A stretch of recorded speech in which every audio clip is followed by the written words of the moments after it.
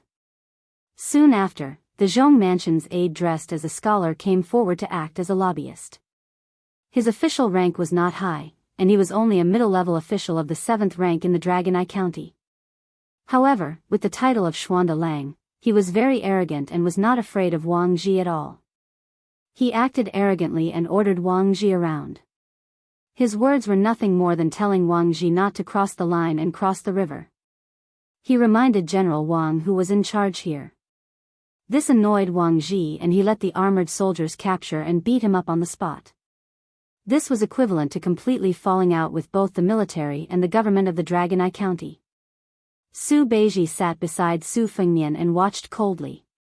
He drank a mouthful of tea and sighed softly. These things should have been delayed by 1 or 2 years. Su Fengnian shook his head and said, "There is a lack of time. Some stubborn diseases can be cured by scraping the bones and cutting the flesh. There is no need to treat them slowly. Can't you let me be a military officer for a few more days? Why do I have to be the governor on the bonfire so early? Capable people do more work. Next, the soldiers of the Dragon Eye County will rush over. Are we really going to have a war with carriages and horses? According to the military law, the great general of Huaihua has 800 bodyguards to protect him. He is the main character. I'm just afraid that these 800 elites won't come." Lu Nerong listened to these two people's riddle-like conversation. She was confused and didn't think too much about it. As for the words Governor General, she was preoccupied and didn't pay attention. Including Tang Zi's troops, there were a total of more than 1,000 soldiers surrounding the Fish Dragon Gang's dojo. A well-dressed aristocratic family's son held a Yixing clay teapot in his hand and walked into the dojo elegantly with only a few trusted subordinates. If it wasn't for his frivolous footsteps, he really would be able to make ordinary scholars clap their hands and applaud him. Without waiting for him to speak about sage principles, he was captured and tied up. This aristocratic family's son shouted that he was Zhong Qingxin, that he was the eldest son of the Zhong family's first wife. He didn't care about the famous teapot that was worth 100 taels of silver and smashed it on the ground. There was an uproar inside and outside the Fish Dragon Gang. Wait a little longer. The sound of horse hooves finally came again. It was far louder than the clamor of the soldiers' footsteps. An old and sturdy general with a head full of white hair charged into the hall with a spear in one hand.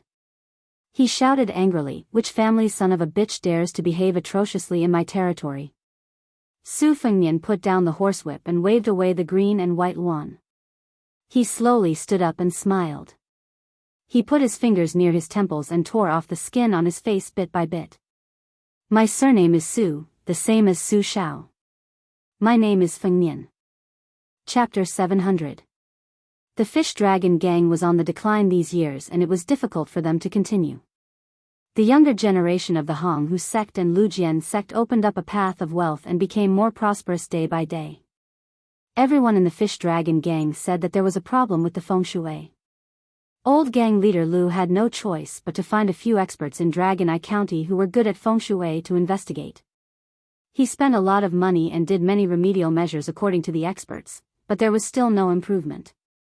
Over time, there was a private rumor that the yin and yang clashed. The spearhead was directed at Lu Nerong, who was unwilling to get married. At that moment, the Fish Dragon Gang was almost exterminated. How could Lu Nerong's self-reproach be light? Especially after they tied up Dragon Eye City's next parental official Zhong Qingxin, Lu Nerong knew that this disaster definitely wouldn't end just like that. Old gang leader Lu also didn't have any extravagant hopes of establishing himself in Lingzhou. They did not know the details of General Wang Ji. This general just casually sat on the yellow rosewood armchair that was passed down from the old West Chu to Beiliang. He suppressed old gang leader Lu and the others to the point that they did not dare to breathe loudly. First, he detained the scholars of the Zhong family, which was shocking.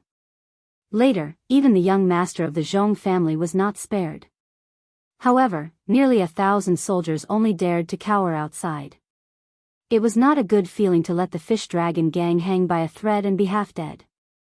When old gang leader Lu saw the Huaihua great general Zhong Hongwu stride over the threshold, the old man's heart immediately died and his hands and feet turned cold. He did not think that after provoking the ruthless General Zhong in Bailiang, who could save the fish dragon gang. If he counted with his fingers, he could count them with one hand. Unfortunately, they were all high and mighty figures. For example, the king of Bailiang, Su Shao, Chen Jibao, who was conferred the title of king in Shu, the infamous Chu Lushan, and Yan Wenluan, who held the military power of Bailiang together with Zhong Hongwu. Old gang leader Lu had never seen them from afar in his life. With Zhong Hongwu's arrival, the situation was immediately reversed. Even the arrogant Wang Ji was obviously a bit nervous. After all, the old man in front of him was the nominal commander of the hundreds of thousands of cavalry in Bailiang. He was one of the few talented generals in the Bailiang army. He had followed the army for 30 years and had accumulated many outstanding military achievements in the Spring and Autumn War. Wang Ji put down the teacup and held his breath. He still did not stand up. Zhong Qingxin, one of the few scholars in Bailiang, was wild with joy. He had never suffered such a big loss in his life. He was casually thrown onto the cold floor like a dumpling by an arrogant soldier. He constantly reminded himself that a soldier would rather be killed than humiliate himself. With great difficulty, he managed to hold back his tears and urine. However, Zhong Qingxin, who valued his reputation, could not resist Tang Zi's instigation. In addition, the eldest young master's brother-in-law, who indulged in debauchery, added fuel to the fire. He deliberately said that Wang Ji intended to use the Zhong residence to establish his power. As long as the Zhong residence took a step back and showed weakness, there would be no way back in the future. In the future, Wang Ji, a military ruffian who did not know the immensity of heaven and earth, would swagger over the Zhong family's head and pee. This hit the eldest young master's itchy ribs. He had always considered himself a scholarly general. Since childhood, he had envied Chao Changqing and Chen Jibao's reputation for being proficient in both literature and martial arts. Zhong Qingxin usually cultivated in his residence. In addition to playing the zither, chess, calligraphy, and painting, he also practiced swordsmanship or discussed the art of war with people at banquets. Everyone respected him as the only son of the Huaihua great general and did not dare to refute him. They just flattered him. Zhong Qingxin became more and more remorseful.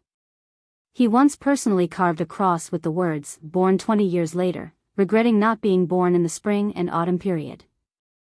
In the eyes of the scholar, this was just a light and funny private complaint. As an aide, he acted cautiously and was also good at acting. Since Zhong Qingxin insisted on having a taste of personally leading an army, he was happy to add fuel to the fire of the fish dragon gang. However, he did not expect Wang Ji to be so ruthless and directly capture him. He was surprised and secretly afraid, not because of Wang Ji's rude and unreasonable attitude, but because of the unreasonable calmness of the young people of the fish dragon gang. He looked down on the embroidered pillow Zhong Qingxin, but it did not mean that he looked down on all the disciples of the aristocratic families. Could it be that, as he had guessed, this was a meticulous premeditated scheme against the Zhong family? Was it Zhong Qingxin's position as the county chief of Longqing County? Or was it a bigger scheme? He originally thought that when the great general of Huaihua arrived with his spear, all the conspiracies would come to light. Then, like ice water, they would quickly melt under the great general's fiery power. Although Zhong Hongwu was angry with the king of Bailiang and resigned from his position as the commander of the cavalry, his salary was still there and his official rank was still there. Although his authority was somewhat damaged, he was not someone that ordinary people could provoke. He dared to assert that at this time, the old general who seemed to have fallen out of favor in front of the king of Bailiang was someone that even the military officer Yan Wenluan did not dare to openly criticize. The officialdom was just this interesting. Zhong Qingxin becoming the next county chief of Longyan County was a wake-up call to the entire officialdom of Bailiang. But the next scene was unforgettable for everyone in the hall. The white-haired young man slowly tore off the skin on his face, revealing a rarely seen handsome and feminine face with a pair of peach blossom eyes.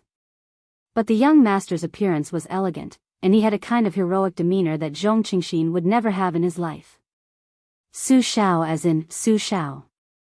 When Wang Ji heard these words, he suddenly tightened his grip on his teacup. There was no doubt that Wang Ji was an extremely daring and truly talented martial artist. Otherwise, he would not have been able to personally lead his elite cavalry into the western regions to suppress bandits. This was probably a unique, pleasing, style of a brave general on the border. There were not many people that Wang Ji admired, much less those younger than him. But after that assassination, he had personally experienced Han Diaoxi's invincibility. In addition, after drinking wine with the king of Bailiang, Wang Ji, who had roughly 50 to 60% of the truth, was truly somewhat shocked and fearful of His Royal Highness. Wang Ji's 3,000 cavalry had only been able to kill Han Diaoxi alone. As for the 2,000 cavalry under the command of his colleague from the Sword Pavilion, He Yan, they had not been able to fight to the death. After Han Diaoxi had passed through the cavalry formation, Wang Ji and He Yan had tacitly agreed to withdraw from the battlefield. Neither of them had any intention of wasting their 10 to 20 years of effort in the western regions. But after the Battle of Iron Gate, as far as Wang Ji knew, the forces on the surface were Prince Zhao Kai's 200 imperial guards and a dozen golden saber imperial bodyguards who had been hiding their strength. They were also protected by a female bodhisattva who was a top-notch expert. Su Fengnian had actually led his personal guards to attack them directly. What if Zhao Kai and the imperial court had a backup plan? Wasn't Su Fengnian afraid that he would die in the battle? Afterwards, he would implicate the entire Bailiang and be labeled as a traitor. This did not seem like a young man who only wanted to be the king of Bailiang for 10 years. She was determined to fight with Chen Jibao for Prince Liang's position and prevent the imperial court from interfering in the west. She was determined to do both. Wang Ji took a deep breath, put on his armor, and knelt down. His armor clanked loudly as he respectfully said, "General Wang Ji pays his respects to His Royal Highness." Old Chief Lu was at a complete loss. He was stunned on the spot. Lu Narong and Wang Dashi were even more incredulous. They did not believe that this young Master Su, who had nothing better to do than run to Beimang, was the Crown Prince of Bailiang. Chapter 701. Zhong Hongwu was indeed worthy of being the Huaihua great general who had followed Ren Tu for half of his life. When he suddenly saw the young heir after so many years, he was only a little surprised and did not have the slightest bit of fear. If he thought highly of or feared this young man, how could Zhong Hongwu scold the heir in front of Su Shao for selling his official position? The old general smashed the iron spear in his hand into the ground and glanced at Wang Ji with a face full of disdain.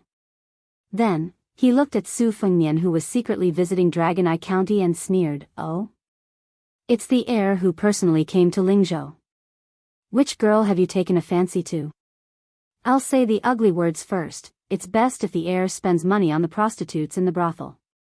If one is willing to beat and the other is willing to suffer, then it's fine.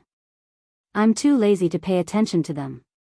But if they forcefully kidnap women in Dragon Eye County, not to mention Wang Ji's 1,000 cavalry, even if your highness white horse is added, I won't let a single one go and will detain all of them."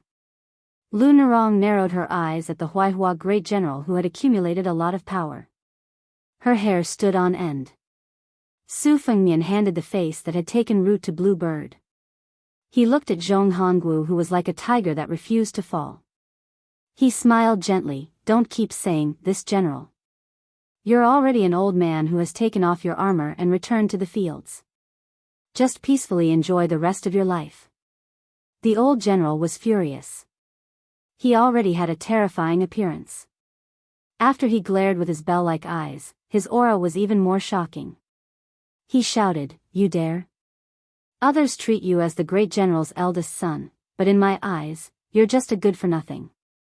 Look at your absurd actions for the past 10 years. Handing the Bailiang to you is like child's play. You're lucky that you're not my descendant. Otherwise, I would have personally used a rod to break your limbs and not let you go out and do evil." Su Fengnian dismissed it with a smile. The identity of Bailiang's heir was set in stone. Lu Narong and Wang Dashi looked at each other in dismay. Zhong Qingxin was cowardly by nature. When he heard that it was the heir, Su Fengnian, even if Zhong Hongwu was overseeing things, he still quietly swallowed a mouthful of saliva. Although he relied on his identity as the son of the great general of Huaihua to get whatever he wanted in Longyan County, he still had many years of experience in the officialdom. In addition, there were experts in the Zhong residence who gave him pointers, so he was not unfamiliar with the ways of the world. He still understood the principle that the king of hell was easy to see, but the little ghosts were hard to deal with. In fact, Zhong Qingxin was secretly disgusted with his father for going against the king of Bailiang and resigning from his official post, incurring a grudge against the future king of Bailiang. He also did not understand. If Qin Jibao had not taken the initiative to leave Bailiang, this white-clothed war saint would still have a firm grasp of victory. Zhong Qingxin could still agree with his father's attitude. Zhong Qingxin also read many pages of bloody history books. Among them, the change of dynasties was the best time for heads to roll. Zhong Qingxin did not want this kind of precedent to be set on the Zhong family. Taking a step back, his father, the great general of Huaihua, could go back to his hometown and enjoy life for 10 or 20 years. He himself still had more than half of his life to climb in the officialdom. When Su Fengnian became the king of Bailiang, even if he was not implicated, wouldn't he have to obediently die of old age in this mediocre position of the county chief of Longyan County? He, Zhong Qingxin, had always regarded the next administrator as a national treasure in his pocket. In the hall, Lu Nerong was the most confused and bewildered. That relative of the steward of the Lingzhou general's residence who was spat on in front of the fish dragon gang's escorts. That descendant of a low-ranking official who did not have any chivalry and chose to stand by during the siege at Tuma Pass. That cold and eccentric person who only talked to Wang Dashi. That slippery young master who called himself uncle and nephew in Lucheng and chatted happily. That ruffian who only warmed people's hearts when he bargained with the water seller at Yanhui Pass. That dog-shit Jianghu person who carried a saber but did not use it even once. How could he be the hereditary Shitzi of Bailiang? His surname was Su, but how could he be that Su Fengnian whom she should not have interacted with in this lifetime? The great general of Huaihua took Su Fengnian's smile as a matter of course and flinched. He waved his hand and ordered, "Release them." Su Fengnian glanced at Zhong Qingxin and the Zhong family scribes, then turned back to look at Zhong Hongwu. Why? Zhong Hongwu was so angry that he laughed. Who do you think you are? Even if the great general is here, I will make you obediently release them. Wang Ji, who had been kneeling on the ground, raised his head and said sternly, Zhong Hongwu, don't take advantage of your seniority. This general can flatten the little Longyan County with 1,000 cavalry. Zhong Hongwu did not even look at Wang Ji. He only crossed his arms and said arrogantly, Are you worthy of speaking to me? Brat surnamed Wang, you also paid Su Fengnian to buy your official title, didn't you? Do you dare to take a trip to the Liangmang border? Be careful, don't be so scared that your legs go soft when you see the Bailiang cavalry charging. Wang Ji was expressionless. He said coldly, Zhong Hongwu, I respect that you and my father are colleagues. If you humiliate me again, I, Wang Ji, will definitely make you suffer in the future. Zhong Hongwu laughed loudly, your father? Surnamed Wang? Let this old man think about it. Zhong Hongwu restrained his smile and paused for a moment. He turned his head and said mockingly, in the Bailiang army, there really hasn't been a general surnamed Wang who has caught my eye in these 30 years. Who does that useless father of yours think he is? Wang Ji gritted his teeth and did not say anything.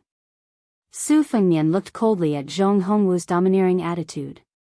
In the Bailiang army, there were many small leaders. Zhong Hongwu had been the commander of the cavalry for nearly 10 years.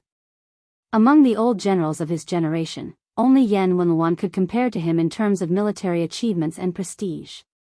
Zhong Hongwu was fully deserving of the title of king of a mountain. Together with Qin Jibao's line of youths, the three of them restrained each other. Apart from the Great Snow Dragon cavalry and the Long Xiang army, most of the power in the Bailiang army was divided among the three. Among the three of them, of course, the number one Bailiang protector general Qin Jibao was the leader. Yan Wenluan followed closely behind. The power under old General Yan's command was slightly less than Zhong Hongwu's, but he was far better than Zhong Hongwu, who had a fiery personality. He knew how to manage and cultivate people, and his direct line of descent climbed up the ranks faster than Zhong Hongwu's.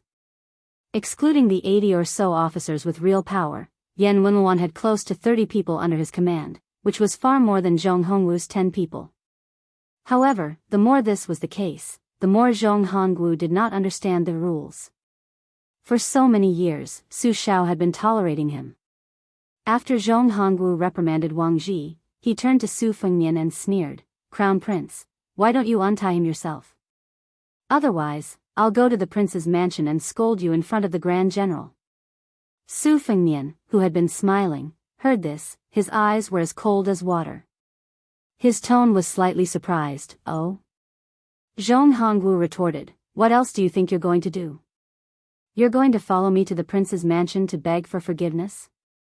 Su Fengnian gripped his horsewhip and said to old Chief Lu and the other outsiders, who were treading on thin ice, "I'll have to trouble old Chief Lu to leave for a moment." Zhong Hongwu laughed fiercely, "No need. You're the one who threw your face on the ground. Don't blame outsiders for stepping on you." Su Fengnian didn't insist. He laughed, "I heard that Zhong Hongwu is a true second-level martial master. Invincible in the spring and autumn period?" Zhong Hongwu gripped the iron spear that stood upright on the ground. "Beating up Su Fengnian 200 times is not a problem." Qin Shiliang frowned and clasped his fingers. Su Beiji smiled knowingly. Qin Shiliang saw Su Beiji's relaxed expression from the corner of his eye. He quietly loosened his fingers. Su Fengnian nodded, "Okay, then I'll ask for advice." Zhong Hongwu heard this and looked around. He shook his head and laughed, "Let that little girl in green fight for you? Or let your henchman Wang Ji do it?" Su Fengnian, "Oh Su Fengnian, why don't you let them help you become the king of Beiliang?" Su Fengnian lowered one hand and extended the other. His sleeves swept in front of him. 12 flying swords hovered in the air. They were of different lengths and colors. Su Fengnian flicked one of the flying swords and whispered, "Tai Ah. Kill the second lieutenant of the hull." The first sword passed through the head. The second time, he flicked the flying sword, Peach Blossom. Kill Tang Zi, the lieutenant of Yi. The third time, he flicked the flying sword, Xian Lei. Kill Tang Duan, the Zhong Mansion's aide. The scholar died in the same way as the second lieutenant in the hull. He died on the spot. Zhong Hongwu's robust body trembled. He let go of the iron spear and slowly lowered his head with great difficulty. He whispered, "Greetings to His Royal Highness." The fourth sword. Su Fengnian put his finger on the flying sword. "This sword is Huang Tong." He looked at the pale-faced Zhong Hongwu and asked, "Kill Zhong Qingxin?" Zhong Hongwu raised his head slightly. His eyes were mixed with many emotions: fury, malice, resentment. There was also a trace of reverence that he had never felt before. Su Fengnian said calmly, "With so many remaining swords, it should be enough to kill the disrespectful Zhong Hongwu." Huaihua Great General Zhong Hongwu knelt down heavily. Zhong Hongwu greets His Royal Highness. Chapter 702. The 2 chapters have a total of more than 9,000 words. There will be another chapter at around 12:00 to make up for yesterday's break. P.S. End of the 2nd volume. Huaihua Great General's kneeling. It was simply kneeling heavily in the hearts of old gang leader Lu and Lu Narong, who had just risen to power. Zhong Hongwu lowered his head to look at the ground. The old man was afraid of this young man's proficient flying sword technique, but what really scared him was this air's absurdity. Zhong Hongwu clearly remembered that after the old emperor passed away, the young Su Fengnian sang and danced on Mount Qingliang to celebrate peace. The entire city could see the brightly lit lanterns and hear the brilliant spirit-suppressing song. Zhong Hongwu had lived a military life and respected Qin Jibao, but he was not afraid of the white-clothed war saint who never appeared in the world with plum wine. Zhong Hongwu had competed with Yan Wenluan for power for many years, so he was not afraid of this gloomy infantry commander. Because these people were all opponents who followed the rules. For example, Qin Jibao had used a horse to drag Jiang Baikui's wife and son to death in front of the battle, but he would never act so viciously towards his own people. Yan Wenluan would secretly dig a trap for Zhong Hongwu, but she would never tear off all pretense of cordiality. Even a bastard like Chu Lushan, when they met on the surface, he would always smile and appear harmless to humans and animals.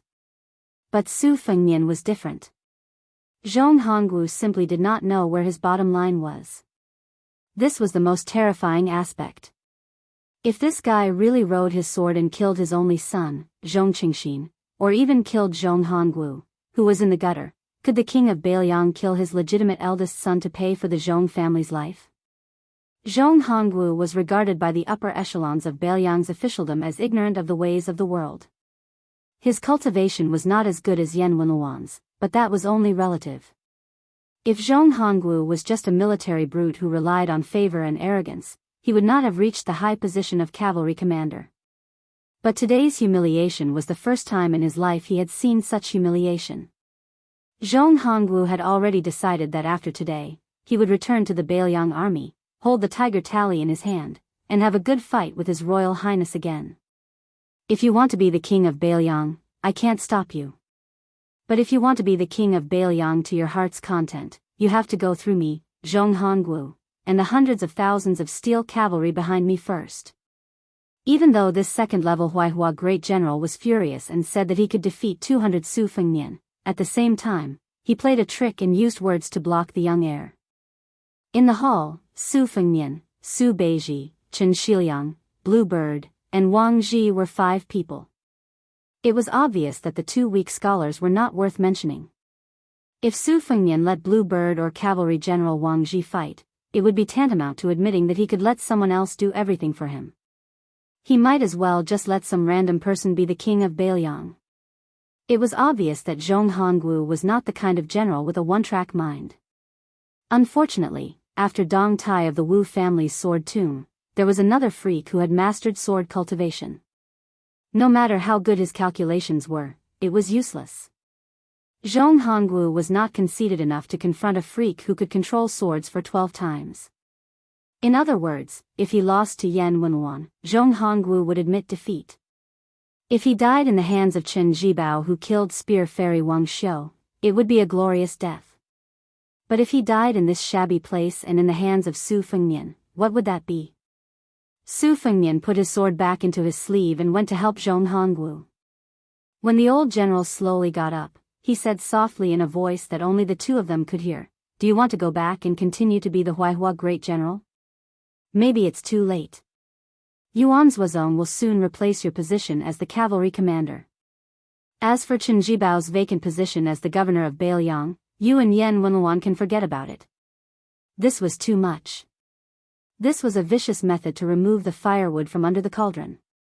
Zhong Hongwu glared at the young heir who he had always disliked and said in a low voice, "Can Yuan Zuozong really convince the public? Isn't the heir taking it for granted?"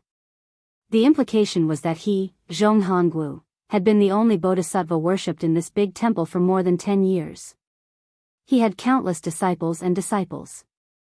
The direct descendants were all led by the Huaihua great general. Yuan Zuozong might have enough prestige in the great snow dragon cavalry, but in the hundreds of thousands of cavalry, he might not be able to do so. Su Fengnian smiled and said, "Zhong Hongwu, I know you want to complain to Su Shao. Don't worry, I will make sure you can't even enter the gate of Beiliang Palace." Zhong Hongwu said a few words in a low voice. Su Fengnian continued, "You may be thinking that my actions are destined to disappoint the soldiers of Northern Liang. At that time, you can arrange your subordinates to incite incessant clamor for you to return to the army. You can rest assured that if anyone dares to speak nonsense, Yuan Zuozong will take advantage of the situation and kick them out of the Northern Liang army. He is worried that there is no place to place Dang Yu's confidants." Zhong Hongwu's expression changed slightly. This time, for the first time, he began to really look at this young man who he had looked down on since he was born. Su Fengnian waved his sleeve and said to Wang Ji with a smile, "General Wang, why don't you untie young Master Zhong and help him up?" This casual wave of the sleeve had already frightened Zhong Qingxin, who was like a bird startled by the twang of a bow. He lay on the ground and cried, "Your Highness, you don't have to untie me. I'll just lie down." Zhong Qingxin was really afraid that the moody His Royal Highness would untie him. If he was unhappy, he would be beheaded by a flying sword. It was safer to lie on the ground and pretend to be dead. Complaints and revenge would have to wait until he safely returned to the Zhong manor. Anyway, Zhong Qingxin had made up his mind that as long as his father did not reconcile with the heir and come to his rescue, he would not get up. Su Fengnian smiled and said, "Your son seems to be the same as me. Why didn't you break his arms and legs so that he wouldn't run out and make a fool of himself?" Zhong Hongwu's face was ashen. He did not say a word. Su Fengnian patted Zhong Hongwu's shoulder in an extremely unruly manner. "I won't see you off. Remember to collect the corpse with young Master Zhong." Zhong Hongwu went to untie Zhong Qingxin with a dark face. He then picked up the corpse of his good friend's son, Tang Duan. As for the second lieutenant, he did not even look at him. Before Zhong Hongwu left the hall, he wanted to pull out his iron spear. Su Fengnian said flatly, "Stay." Zhong Hongwu turned his head and glanced at His Royal Highness, who did not give him any way out. He narrowed his eyes and smiled. Zhong Qingxin was startled. He did not care about his father's expression and hurriedly turned around and bowed. He flattered, "I heard that your highness's poetry is outstanding. I have an ancient inkstone in my manor called 108. It makes no sound when touched, and it does not damage the ink. When I return, I will have someone give it to your highness to play with." Su Fengnian lived up to his reputation as the chief dandy of Beiliang. He smiled and said, "Your eyesight is better than your father's. Originally, you could forget about being the county chief of Longqing County. Seeing that you are tactful, I will take up the position today." Beiliang's geography was long and narrow. Compared to the people of Gangnam-do, the number of registered households in the prefecture was a bit shabby. Therefore, there was no need for local people to go out and become officials. It was funny to say that Su Shao had personally destroyed the foundation of the Chuanqiu clan. Within the borders of Beiliang, which did not have a vast territory, there were no less than 20 embryonic aristocratic families in just 20 years. Those few local aristocratic families in Beiliang all chose to marry into the noble families. They were powerful and tyrannical. Chen Shiliang's so-called salt and iron protection, which made the official position of Lieutenant Yen a non-existent official, was due to their contribution. The father and son walked out of the fish dragon gang. Tang Zi's corpse was lying on the sand of the martial arts center. No one cared about it. Zhong Qingxin did not care about etiquette and walked in front of Zhong Hongwu. He was really afraid that a sword would pierce through his heart from behind. He practiced the sword purely for his own entertainment, but because of his family background, he knew that there were excellent flying sword techniques in the world.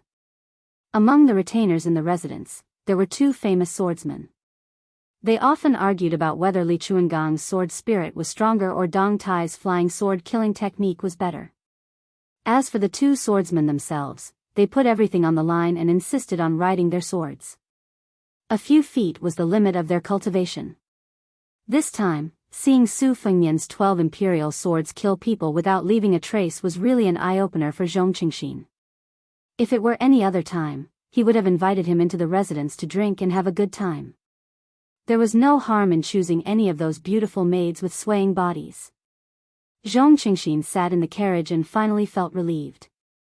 He leaned against the wall of the carriage and asked carefully, "Father, what should I do? Should I be the county chief of Longqing County?" Zhong Hongwu sneered, of course I'm not. This is what the great general bestowed to the Zhong family. It's not up to Su Fengnian to decide." Zhong Qingxin did not agree with this far-fetched statement, but he did not dare to talk back. When he saw Tang Duan's corpse, he quickly shrank back and moved further away. Zhong Hongwu saw this action and sighed in his heart. There was a reason why he did not allow his only son to join the army. Other than spoiling him when he was young, he naturally did not want Zhong Qingxin to go to the border to take risks and fight. It would be better to let those soldiers who lacked military achievements do it. As the Huaihua Great General, one of the top 5 in power in Beiliang, there was no need for him to add flowers to brocade.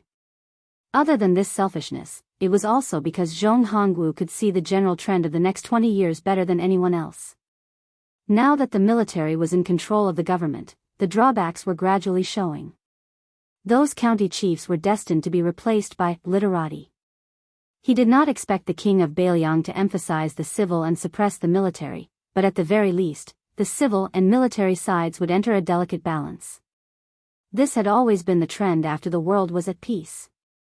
It was not something the great general alone could stop.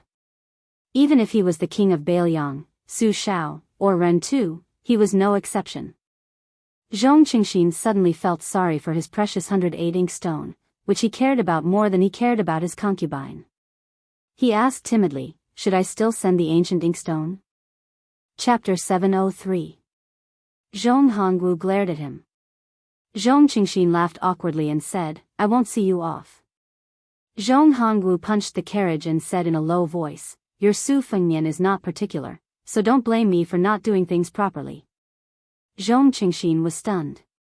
He didn't look at the corpse that he had drunk and enjoyed with yesterday. He moved closer and asked, "Father, are you rebelling?" Zhong Hongwu was angry that he didn't fight. He calmed his breathing and asked, "The great general can tolerate civil officials betraying Bailiang, but how many generals have you seen that can live to betray Bailiang?" Zhong Qingxin lowered his head and muttered, "How would I know?" Zhong Hongwu raised his hand and was about to slap him, but he stopped for a moment and didn't slap him. He retracted his hand and said slowly, "There has never been an undefeated general in the world. Jiang Baikue of the 13 armors of spring and autumn was one, but in the Battle of Western Fortress, his family was destroyed and his country was destroyed. He lost everything. This is the great general's strength. He can rise from a fall and can even climb back up. Zhong Hongwu lost this battle today because he was too careless. It's not a big deal." Zhong Qingxin's mind turned quickly. He had a flash of inspiration and exclaimed, "Father, are you going to join hands with Yan Wenluan, that old fox with a belly full of evil tricks?" Zhong Hongwu smiled in relief. He didn't nod or shake his head.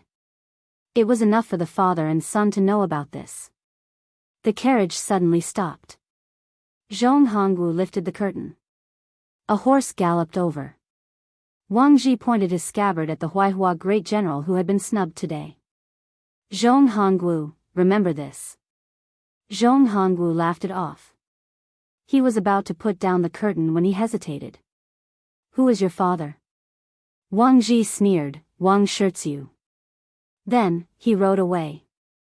Zhong Hongwu slowly put down the curtain and suddenly realized that this traitor from the northern Liang had gone to western Shu to become a dispensable general in the great pass Jianghu. Zhong Hongwu didn't take Wang Ji's words to heart. When the carriage was about to reach the great general's mansion, Zhong Hongwu was suddenly terrified. Some time ago, the great general personally led 10,000 steel cavalry down south, facing off against the 40,000 cavalry under Gu Jintang's former command at the border between Lingzhou and Shuzhou.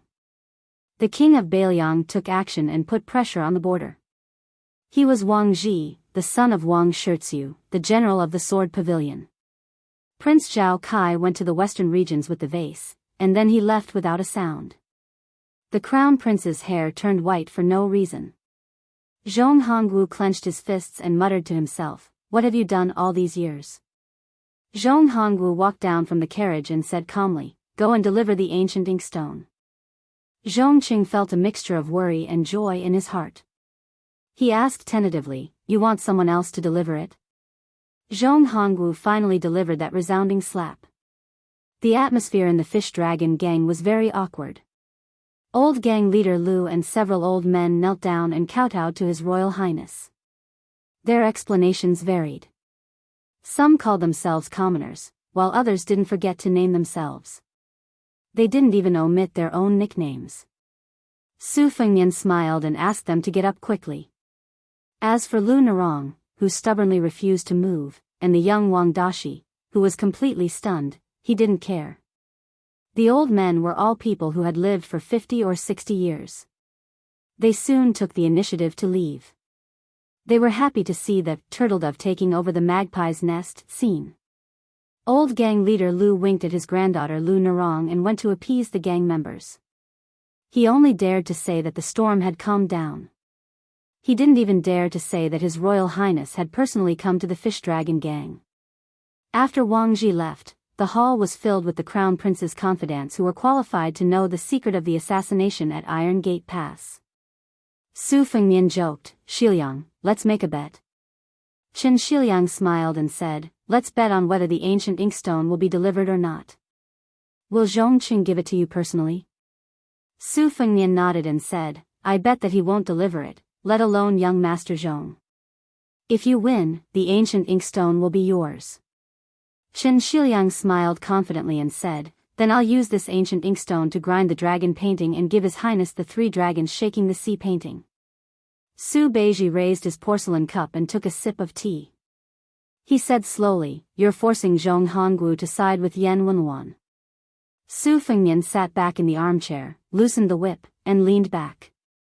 He said, "I'm afraid Yan Wenluan won't agree easily. But if the fire is too big, it won't be easy to clean it up. I'm also in a difficult position. Otherwise, I'll let Zhong Hongwu return and send a secret letter to Yan Wenluan, or send a confidant to deliver the message. That would be the best." Su Beiji shook his head and said, "Yan Wenluan knows the big picture and is known as the Clay Buddha. Unless Zhong Hongwu spends a lot of money, he won't be able to shake this big Buddha. If he was still the powerful Huaihua great general, then there would be some possibility. Now that he's lost his power and fallen into the water, I'm afraid it'll be very difficult to drag the Clay Buddha down with him." Su Fengnian said shamelessly, "Where there's a will, there's a way. We have to believe in Zhong Hongwu's ability." Su Xiao had previously asked Su Beiji and Qin Xiliang to submit secret memorials regarding the change in Beiliang's military structure.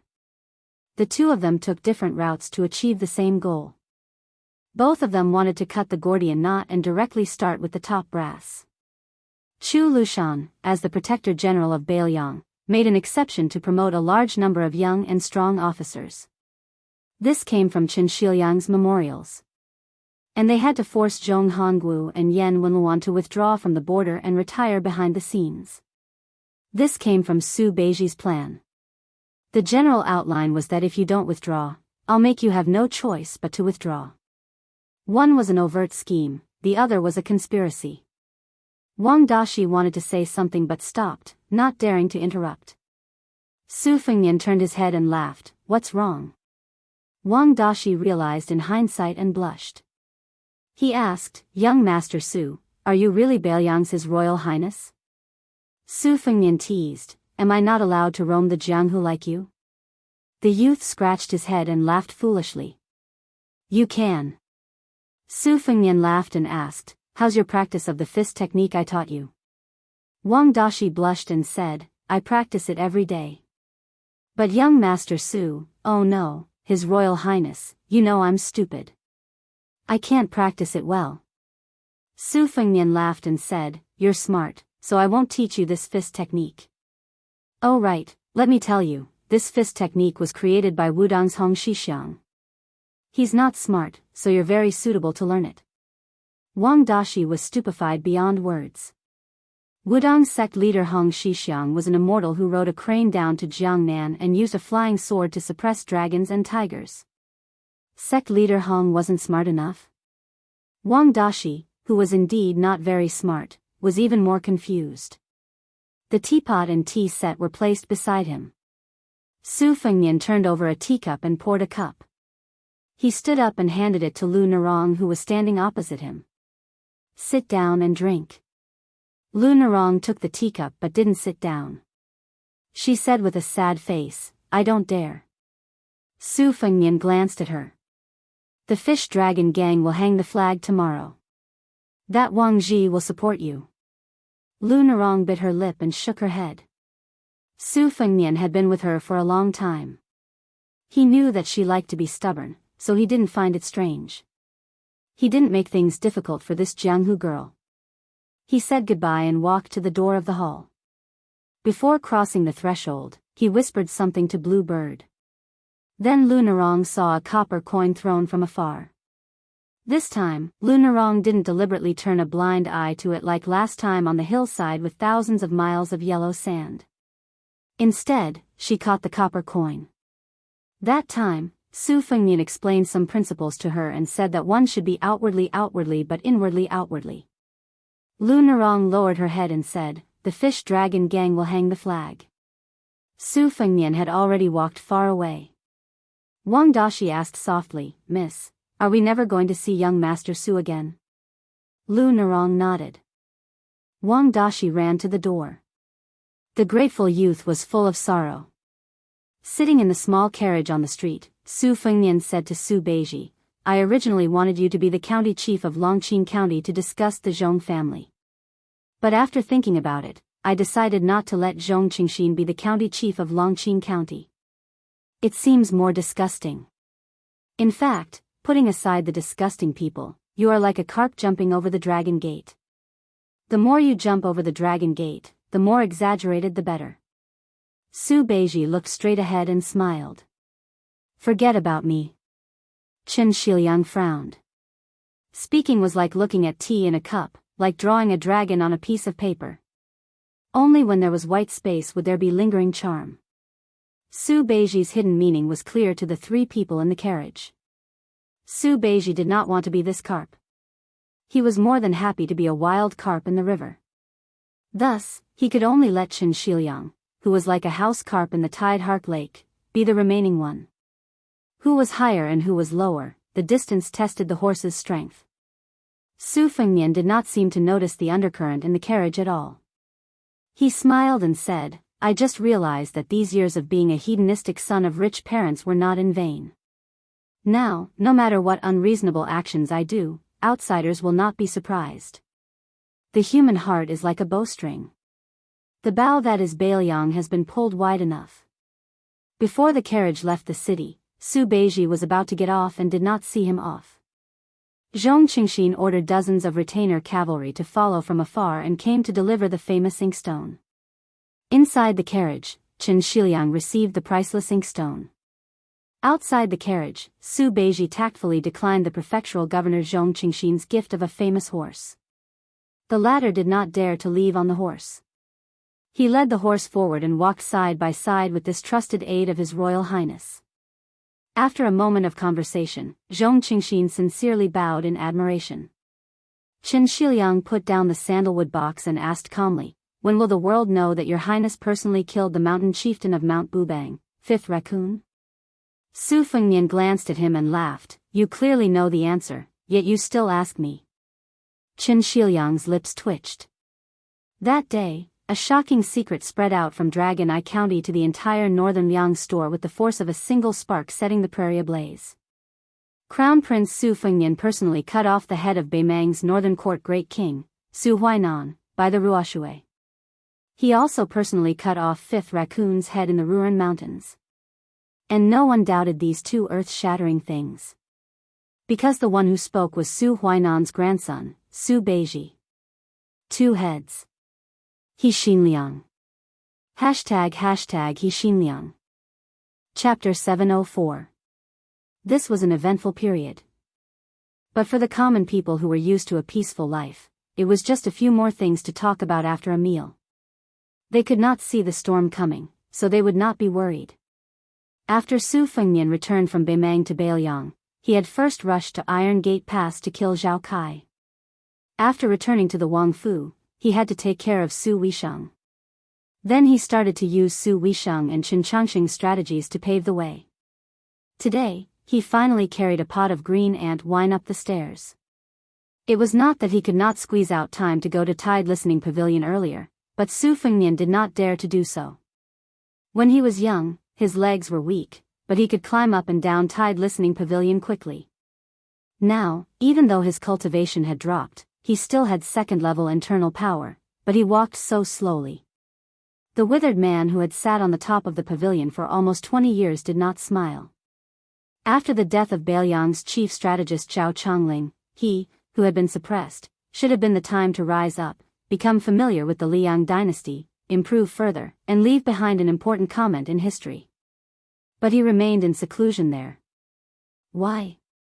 Wasn't it all for the sake of having a name that would go down in history after death for the sake of a wise ruler? Li Shan died without a grave, and without a stele. Su Shao personally brought a jar of ashes to the border to scatter. According to Li Shan, it was his fate to die without a grave. Also, He thought that since he would not see Su Xiao lead troops to Beimang in his lifetime, he wanted to quietly look north after death, and let that disciple he did not admit to complete it. Su Xiao did not tell Su Fengnian about this, but how could Su Fengnian not know? Su Fengnian pushed open the thin door of the pavilion. It was dark and gloomy. He placed the green ant wine on the desk and lit the copper oil lamp at the corner of the desk. There was an ordinary and lonely brush hanging from the brush holder. Unlike the messy books on the floor in the past, Su Xiao had probably organized them personally. But the room seemed even more empty and lonely. When he was young, Su Fengnian had been afraid of this place. He had to study history with this man who was half a master, and play chess with him. If he did not like it, he would be beaten up. Most importantly, he could not complain to anyone. He had to watch him drink and listen to his coughs as though he would die of drunkenness in the next moment. In the empty space of the desk under Su Fengnian's feet, there was a chess stool with vague engravings and 2 boxes of black and white chess pieces. He bent down and moved them to the surface of the desk. In the past, in order to test and improve the young Su Fengnian's memory, the master and disciple both raised their hands and pointed at each other in the air to play chess. They rarely used the chess stool anymore. Su Fengnian opened the chess box and took out a handful of black chess pieces. There was one person missing from the opposite side. In the past, Su Fengnian was often missing. This time, Li Shan was missing. In the future, there would be fewer and fewer people. Su Fengnian said softly, Chen Zhibao went to Western Shu alone without a single soldier. I have made such an enemy. I have made master worry. Chen Zhibao left without any attachments. But his trusted subordinates who were willing to die for him, almost 100 of them left. I told Su Xiao not to stop them. If you want to scold them, then scold them. In the future, if by any chance he lost, there would be unofficial history saying that the second muddle-headed king of Bailiang let the tiger return to the mountain, let 100 riders enter Shu. Su Fengnian was indeed unable to bear such a big responsibility. Chen Zhibao's talent in generals is only inferior to Su Xiao's. His talent in generals and soldiers is unrivaled in the world. When he arrived at Western Shu and became the king of Western Shu, I am afraid in a few years he would have several tens of thousands of elite troops ready to fight and defend. However, I think that since I am destined to fight him, I might as well fight him fair and square. I don't want to use those low-class crafty plots and machinations. Nangong Push, who was in closed-door training with you in the pavilion, has already come out to intercept and kill Han Diaoxi. I don't know if it's because Quan Castrator is one of White Fox's 4 enemies. Before I killed Raccoon Diwu in Beimang, I thought that in this life, I could catch up to his realm in one go. I did not think that after the Battle of Iron Gate Pass, would be beaten back to my original state. It seems that Master has never rejected letting me practice martial arts. In the 9 rounds of listening to the tide, there was one round where you and Su Xiao bet on whether I could enter first rank. I entered first rank and then fell out. Now, I don't know if I have disappointed you. According to your arrangements, Murong Tongwang brought an enigmatic face and hid in the Beimang court. Xu Xiu also went to Xiangfan City. She used 10 years of her life to exchange for the glory and wealth she dreamed of. She is not a Wang Fei, but she is better than one. As to whether Murong Tongwang can take root, and whether Xu Xiu can succeed, Zhao Sun and that Lu Su who brushed past me, you said that man proposes, God disposes. I can wait. Su Beiji and Chen Shiliang each have their own merits. It is hard to say who is like you and who is like Chen Shiliang. I left Su Huainan's head by the Ruo Shui. As expected, Su Beiji willingly told the truth. He is an extremely magnanimous counselor. He does not stick to the back of the curtain, and he comes up with many stratagems. He is also very familiar with politics, and his gift of foresight is even more outstanding. If nothing unexpected happens, I will make him the first choice for the next administrator. Chen Shiliang was born a poor scholar, but he is first class in recognizing strategy and literature.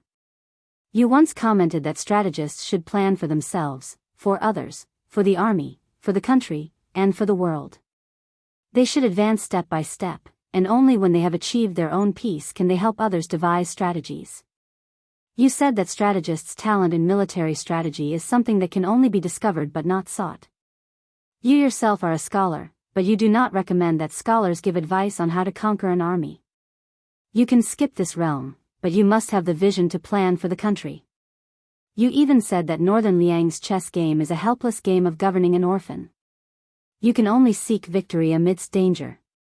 Strategists do not have to deliberately seek to rule the world. If they use this as their goal, they will have to destroy the wealth that Northern Liang has painstakingly accumulated over the past 20 years. Beiliang can only lose once, but Beimang and Liang can lose many times. I don't mind being a man with my tail between my legs. After all, after so many years, I have already become accustomed to it. My heir Jia is probably qualified for the important task of strategizing. I will make Wutongan into a strategic location similar to Guangling Wang Zhaoyi's spring snow building. Who said that women are like that Longquan kiln, which has never been passed down from generation to generation? Su Fengnian rambled on like this. He was originally not a long-winded person. He was like this when he killed the enemy. During the Qingming festival, he killed Tao Qianji, the devil Xia Ling, Tuoba Chunsan's retainer, and the fifth raccoon of Mount Tibing. Su Fengnian lowered his head and said, "You once used your ghost skill to evaluate several strategists in the world. Among them, Huang Longshi won first place, obtaining 76 pieces. Yuan Benshi, who has always been hiding behind the emperor, came in second, obtaining 67 pieces. Today, I will be bold enough to give Master the final verdict. During the spring and autumn period, you helped Su Shao, which was tantamount to helping the Zhao family's son of heaven to seek the world and unify the Central Plains. The Liang dynasty's territory was vast, no less than the great Emperor Qin's kingdom 800 years ago. 10 pieces, 10 pieces. Su Fengnian placed 10 pieces on the go board. Seeing through the matter of foresight, Master almost single-handedly advised Su Shao not to strive for the world and not to sit on that scalding hot dragon throne. 6 pieces. Step by step, you drove Chen Jibao into Shu and obtained 4 pieces. After gently placing down 6 pieces, Su Fengnian grabbed a handful of go pieces from the go box. As for the matter of geography, under your guidance, the imperial court allowed Su Shao to lead troops into Beiliang and be given the title of king of a different surname. He was far away from the capital and was able to guard the northwest gate of the dynasty and obtain 9 pieces. You liked to personally plan troops, but you single-handedly facilitated the battle of the imperial concubine's tomb and Chu Lushan's 1,000-man cavalry to open Shu. After pacifying western Shu, you even used the strategy of exterminating the family. After entering Beiliang, you created no less than 100,000 refugees and sinners to form an army that could fight. Once I became the king of Beiliang, would issue an amnesty and have 100,000 troops. 8 pieces. As for diplomacy, Su Shao followed your arrangements and mediated with the imperial court, Zhang Julu, and Gu Jiantang for more than 10 years. He did not fall behind and was far better than the king of Yan's strategists. He was fully deserving of the title of #1 expert in the world. 9 pieces. As for astronomy, you did not believe in ghosts and gods, so you did not get a piece. As for the appreciation of people, Su Zhao's 6 pieces, Yuan Zuozong, Chu Lushan, and Qi Danghua all came from your unique insight and obtained 6 pieces. Yao Jian and Yi Shizhen took 4 pieces. After that, you personally wrote down the carving method for Su Beiji and Chen Shiliang, adding 4 pieces for now. Northern Liang is a desolate place. It only has 3 provinces in its hands. Even under your meticulous planning and management, Northern Mang still doesn't dare to make a single move. Moreover, you successfully obtained the hereditary title for Su Shao, giving an idiot like me the chance to become the Northern Liang king and obtain 8 sons. There were a full 60 pieces on the chessboard. Then, there were the relatively idle 6 pieces. 11 pieces slowly appeared on the chessboard. Su Fengnian looked at the chessboard in a daze. A strategist must first plan for himself. Huang Longshi, who single-handedly created the chaos of the spring and autumn period, is still free and unfettered. Yuan Benshi, who is invincible behind the scenes in the Zhao family, is also safe and sound, hiding in the imperial court. The king of Yan's chief strategist is above tens of thousands of people in Nanjiang, enjoying the riches and honor of the mortal world. Master, what about you? He lifted a pot of green ant wine.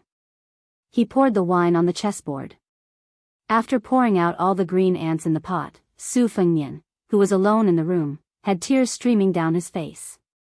He choked and said, Master, who do you want me to bring wine to in the future? Chapter 705. There are 2 more chapters to make up for yesterday's update. The sky gradually turned dark.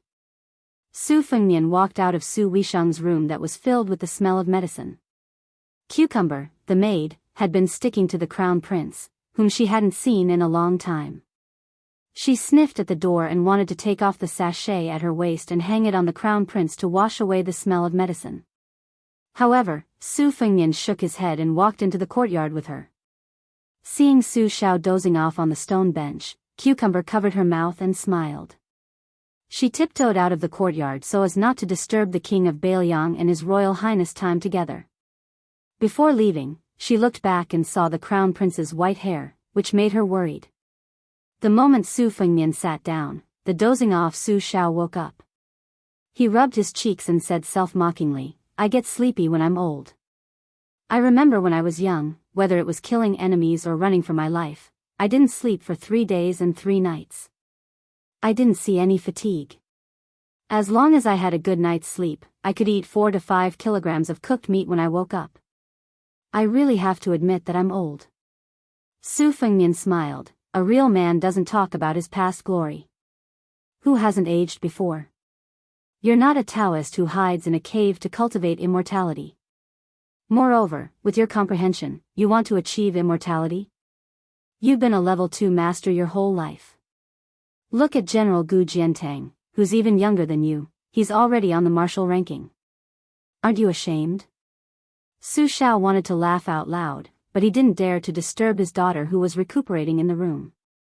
He pulled up his sleeves and put his hands in his sleeves. He didn't look like the king of Bailiang, nor did he look like a general. Instead, he looked like an old man who didn't have to worry about food and clothing. He laughed softly, you don't understand. I'm already a father, and at my age, I don't care about martial arts or the size of my official title. In the end, I'm still comparing my own son. Look at Gu Jintang's children. The boys aren't good at martial arts, and they look ugly. The girls aren't outstanding either. Gu Jiantang wants to compare himself with me, Su Xiao. I don't even want to talk to him. He can go play with his blade. Su Fengnian laughed mockingly, you're taking it easy. Su Xiao turned his head and looked at the yellow crane tower at the top of Mount Qingliang. He suggested, let's talk while we climb. Su Fengnian nodded. He waved his hand and called the head servant girl from his second sister's courtyard over. He asked for 2 jugs of warm yellow wine. He got up and handed one to Su Xiao. Drink less, green ant.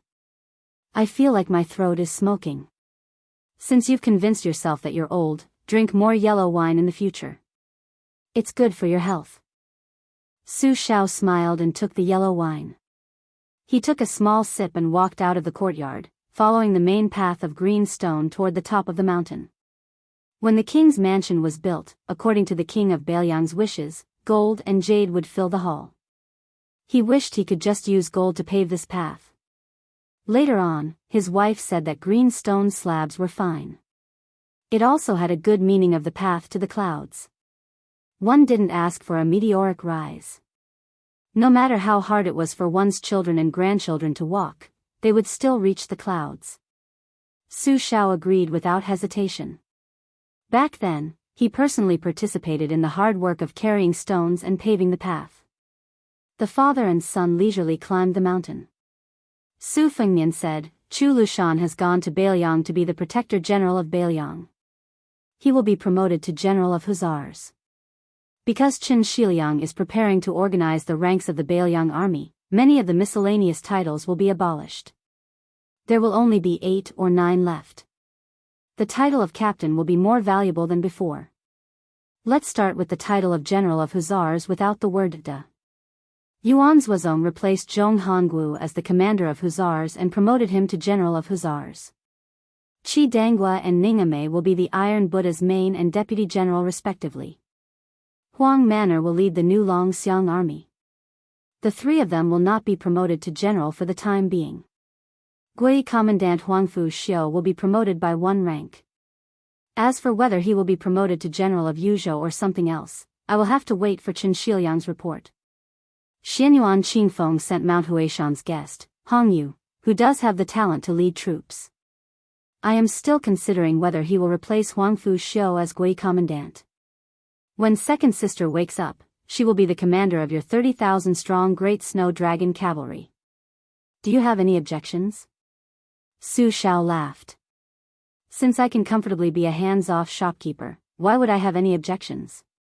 An old cucumber pretending to be young is too untactful. Su Fengnian widened his eyes and said, "It sounds like there's a lot of resentment." Su Xiao quickly waved his hand. "Not at all." Su Fengnian sighed and said, "The Bailiang army has been turned upside down. There have been many changes from the top to the bottom. If there is a conflict, and I cannot suppress it, you may have to come out to pacify." Su Xiao said calmly, "There will not be any major issues. The Zhao family has been ruling the world for 20 years. Our Su family has been ruling the Bailiang for almost 20 years. Father, if I ask myself, I do not owe any of the old men in Bailiang who are about my age.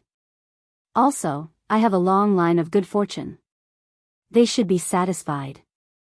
I know about Zhong Hongguo. If he dares to work with Yan Wenluan in secret, I do not mind letting him drink the northwest wind. He will not be a general, and even his title will be taken away. He will be content to be a rich family's farm shuang. As for Yan Wenluan, in the past, he and Changling tried to persuade me to divide the river and rule the world together. All these years, he has been called the leader of the emperor faction by Yi Shanshao. He has roped in many old people who have complaints. The group of young generals that Yan Wenluan has raised are mostly the descendants of old generals who were disheartened and retired when they had no hope of joining the dragon." Su Fengnian drank a mouthful of yellow wine. "Almost 20 years of rotten meat. It is fortunate that you had the courage to have Yan Wenluan establish his own faction and not let this vine reach the cavalry. That is why the entire Bailiang cavalry did not fall ill." Su Xiao held the wine pot and sighed. There was nothing to be done. In the Spring and Autumn War, the 9 countries fought for supremacy. Our Bailiang army destroyed 6 countries in one go. We fought with our lives in exchange. How many heroes do you think died? I was not willing to be emperor. Later, I entered the Jianghu. Fortunately, those who left were old soldiers who had connections to the Jianghu. But when I went on the expedition to Beimang, the emperor's decree was vicious. When I had no choice but to withdraw, the morale of the Bailiang army started to slacken. The reason was complicated, but the result was that they lost many of their captains. Many old people who wanted to make great contributions in one go faded out of sight. So it is said that it is difficult for a scholar to rule a country, but it is easy for a scholar to harm people. You have to be especially careful of Yuan Benshi, a strategist who is as famous as Yi Shanshao. That secret decree came from his hand. In the Spring and Autumn War, the hard knives were used by me and Gu Jintang's group of martial people. These soft knives that do not see blood were mostly his work. The blue-eyed Zhang Julu, who jumped so many steps as an insignificant yellow doorman, and became Grand Secretary 3 years later, was also instructed by him. In my opinion, scholars are naturally more knowledgeable than us, who ride horses and carry sabers, but most of them have high vision but low ability. They cannot achieve great things. They are extremely knowledgeable, but they rarely achieve great things. The truly frightening ones are scholars like Yuan Benshi, who can take advantage of the situation and display their ambition. Before the current emperor ascended the throne, he sincerely said, "I am willing to be Mr. Yuan's puppet." Therefore, Yuan Benshi let him become the emperor. Zhao Heng, that woman, must have hated this Mr. Yuan, who made her lose the dragon throne. Haha, that resentful woman, Zhao Heng, before she died, it was rare for her to be a man. He used his death in exchange for Zhao Sun's hereditary succession. If he had this kind of mentality 20 years ago, there would be no such thing as the current emperor.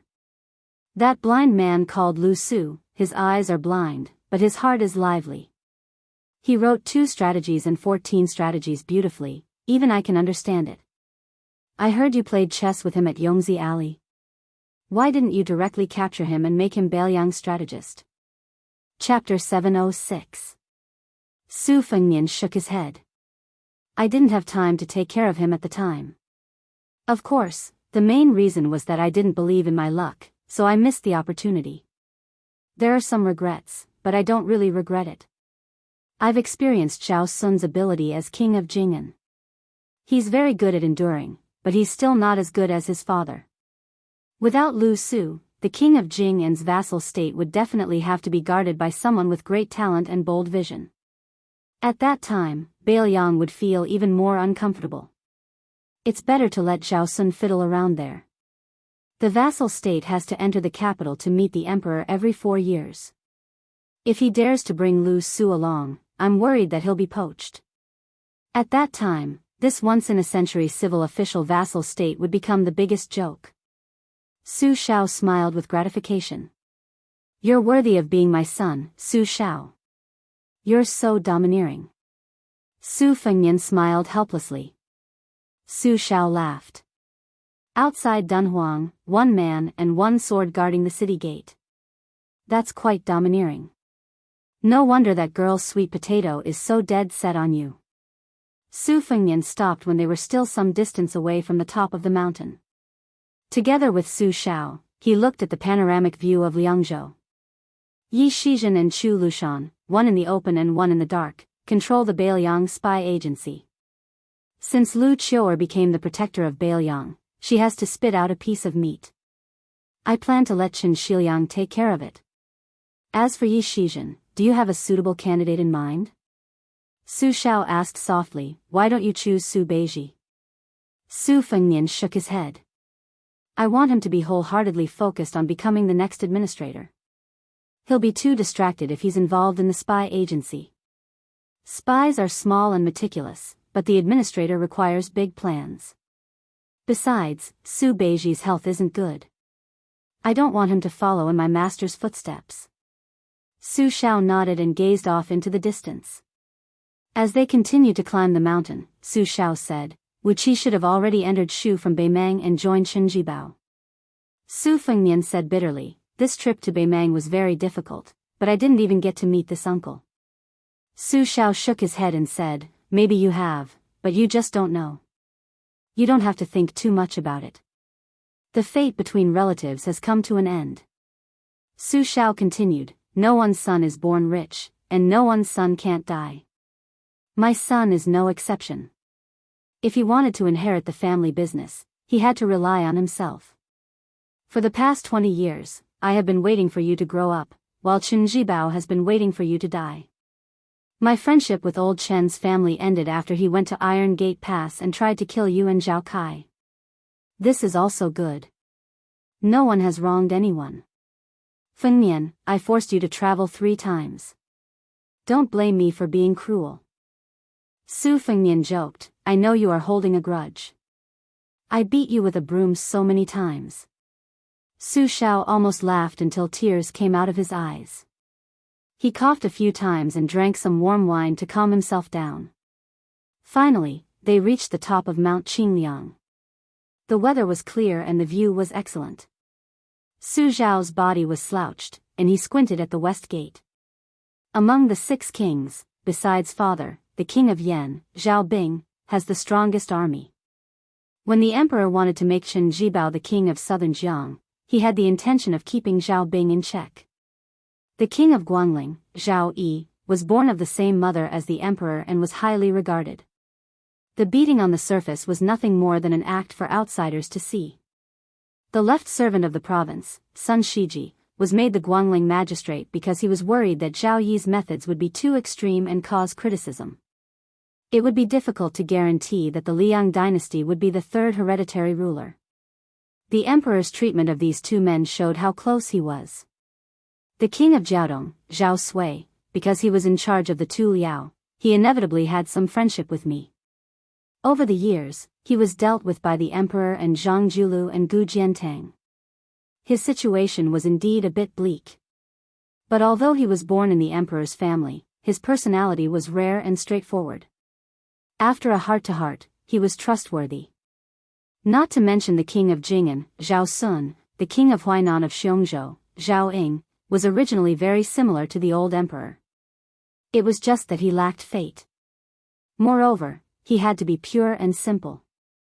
Among the 5 kings, he was the most severely suppressed and did not have any real power.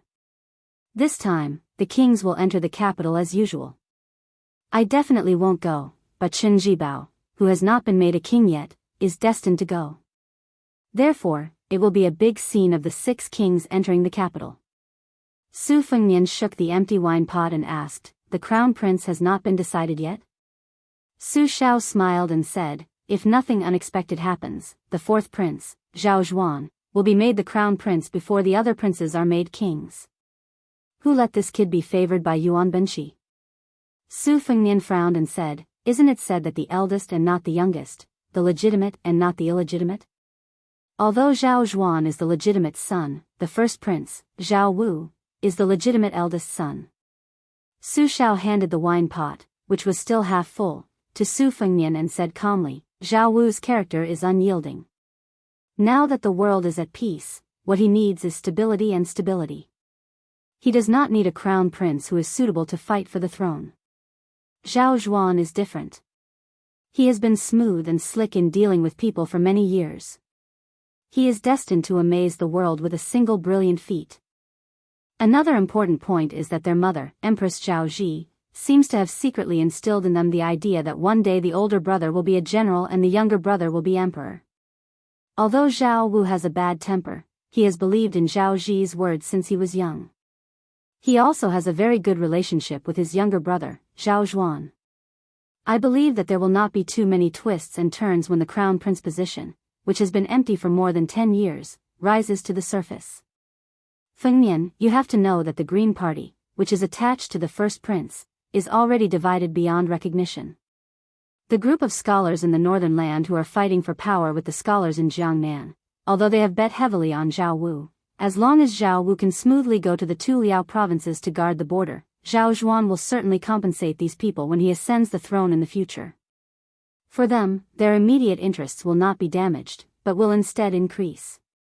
Right now, their complaints will not be too big, and they will not dare to be too big. As for the 2nd prince, Zhao Bo, who is supported by the most powerful faction in the court, Zhang Julu and the emperor are only acting as a smokescreen. It is not worth mentioning. Su Fengnian took a sip of wine. Su Shao smiled and said, "The newly favored eunuch, Song Tonglu, is in charge of the Directorate of Ceremonies." After the cat Han Sheng left the capital, although he has not directly become the head eunuch of the Directorate of Ceremonies, he has taken over the Directorate of Ceremonies from his master. The court knows that I will obviously not pay attention to the show of the crown prince ascending the throne and the princes going out, so they had Song Tonglu come to Beiliang in private and bring you 2 sets of the crown prince's makeup clothes. One is red and the other is white. The white set is specially made for you. In the end, they want you to go to the capital to watch the ceremony. Are you going? Su Fengnian asked, 9 deaths? Su Shao shook his head and said, "This time is different. It will be difficult to die even if you want to. The emperor and the empress will protect you from both sides. Now that the situation in Liang has been settled, especially since Chen Jibao has become the king of Shu. If they still want Beiliang to fall into chaos, who will help them block the 1 million Beimang iron cavalry? Without us in Beiliang, even if Gu Jiantang makes the eastern front impregnable, not to mention the emperor, the entire capital will be in a state of panic. Those bastards will only curse me fiercely. In private, they will be glad that they have the 300,000 iron cavalry of Beiliang." Su Fengnian asked, "Last time you entered the capital, as soon as you left the main hall, you crippled an official. Why?" Su Shao smiled and said, "That blind guy said the Beiliang cavalry is a watchdog. I beat him half to death. Look at the civil and military officials, who dared to make a sound. Besides, Gu Jiantang also taught that guy a lesson afterward. Those words even scolded him, the great general. The death soldier appeared and disappeared mysteriously. He said softly, Eunuch Song Tonglu is already outside the mansion. Su Shao asked, are you really going to the capital? Cat Man hasn't been killed yet. Aren't you worried? Su Fengnian shook his head and said, I'm waiting for him to come to my door. Su Shao wanted to say something but hesitated.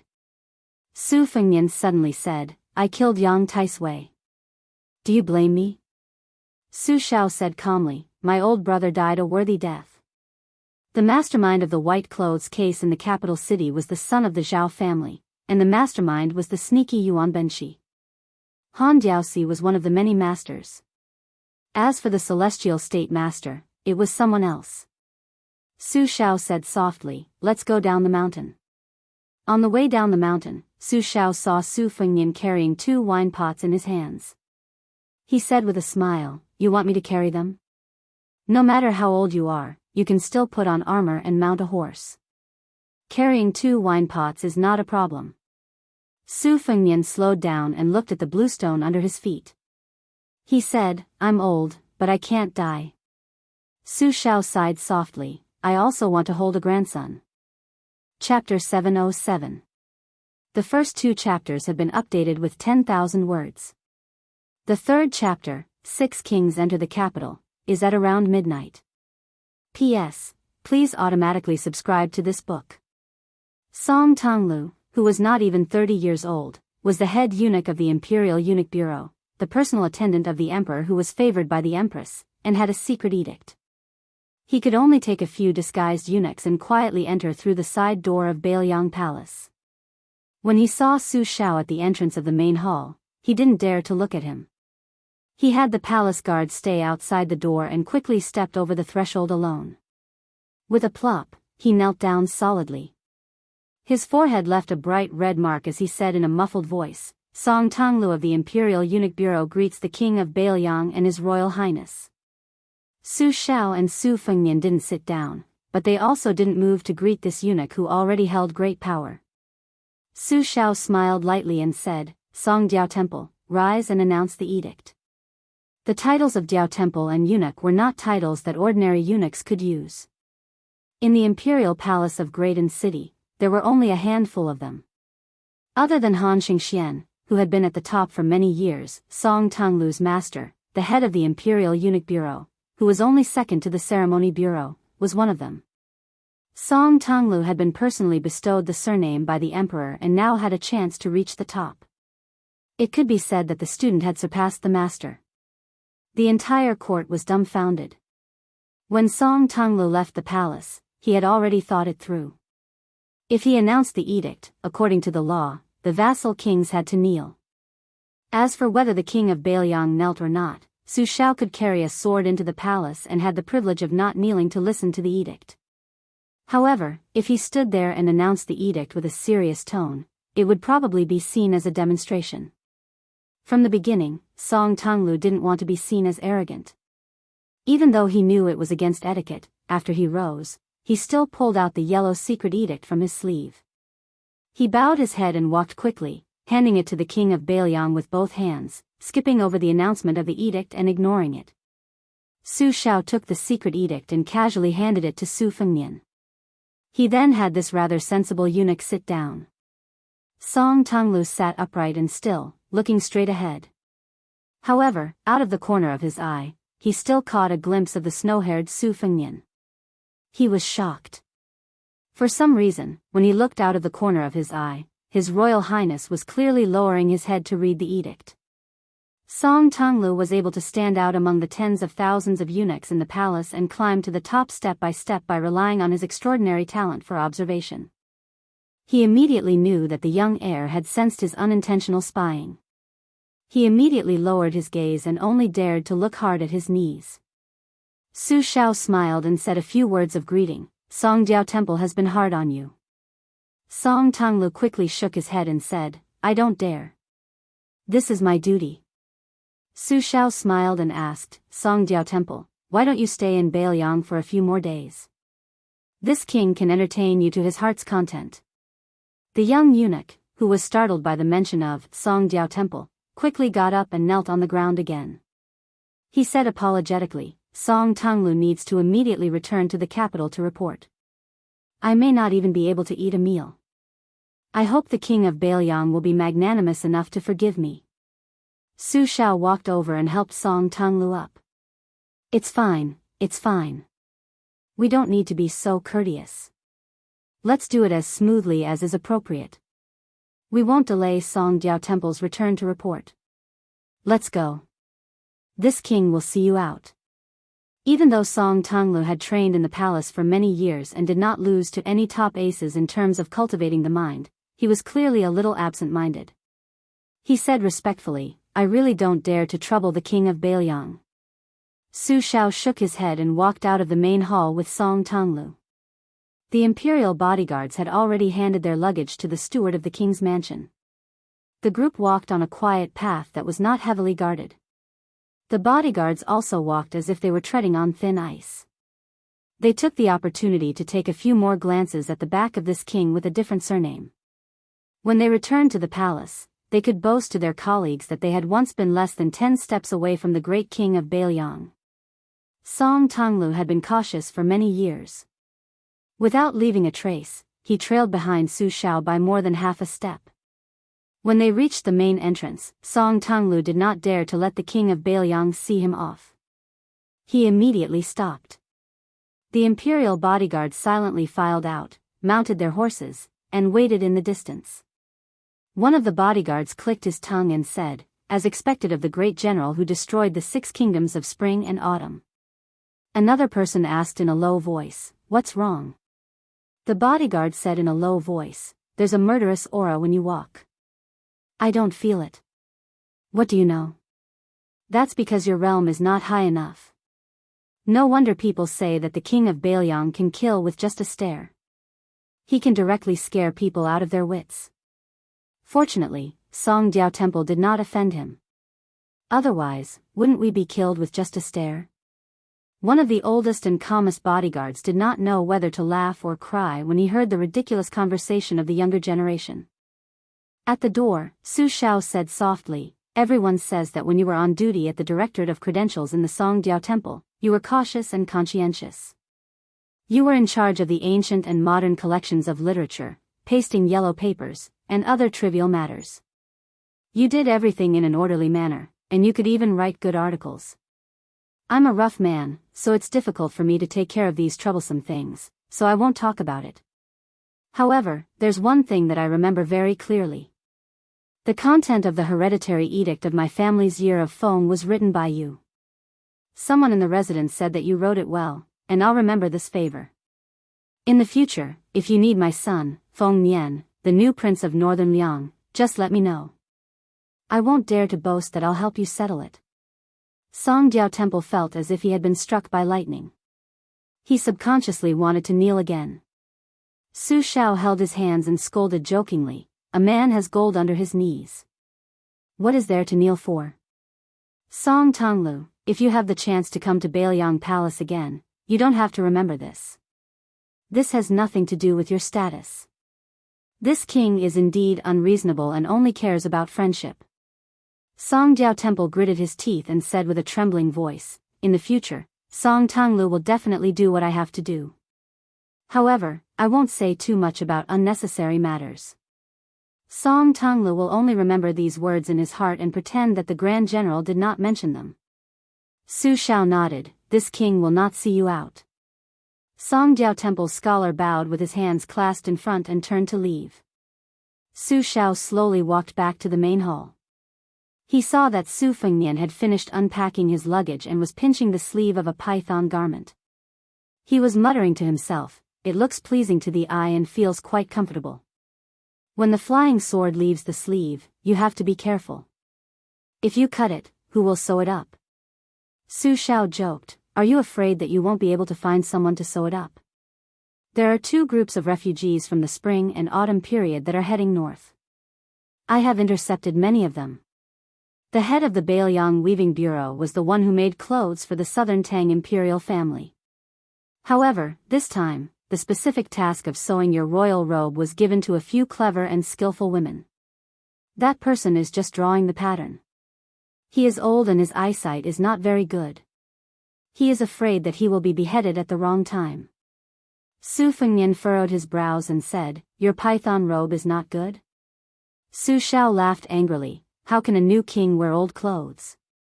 Our Su family is not that poor." Su Fengnian put down the python robe in his hands and hesitated before saying, "I originally wanted to go to the northwest and capture the 100,000 refugees.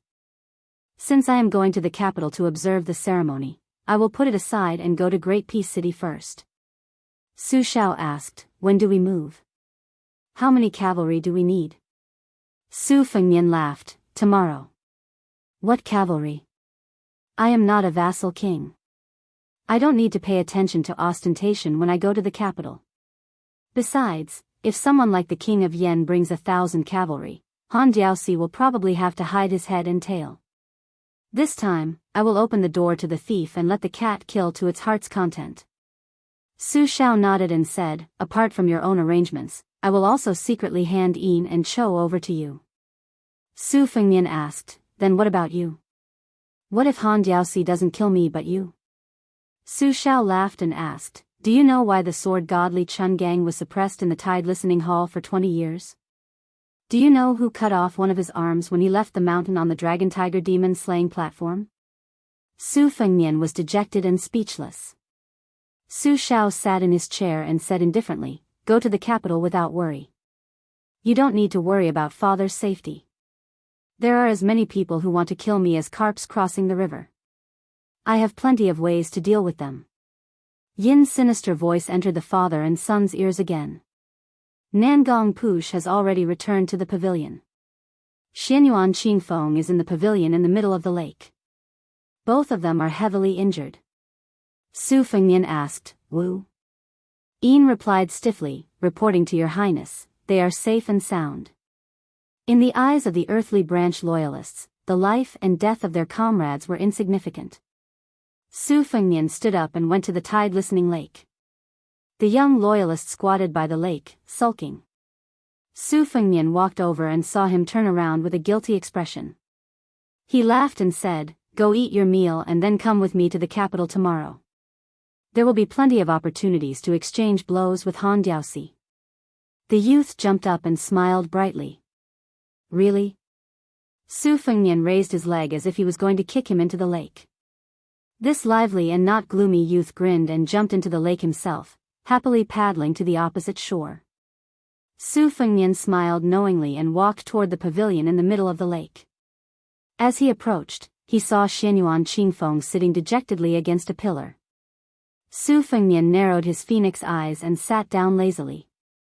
He mocked, "Both of you are Xian finger experts, but Han Diaoxi, the number 2 Xian finger expert in the world, is much more powerful than you, old Daoist."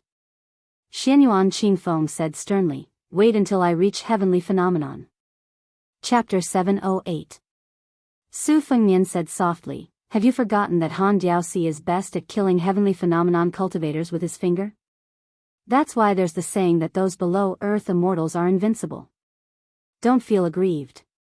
When it comes to martial arts realms, comparisons are odious. There will always be a higher mountain.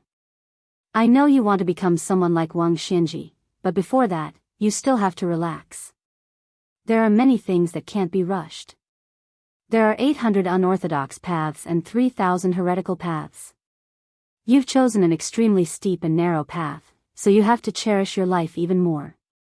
As for me, I've briefly entered pseudo-heavenly phenomenon.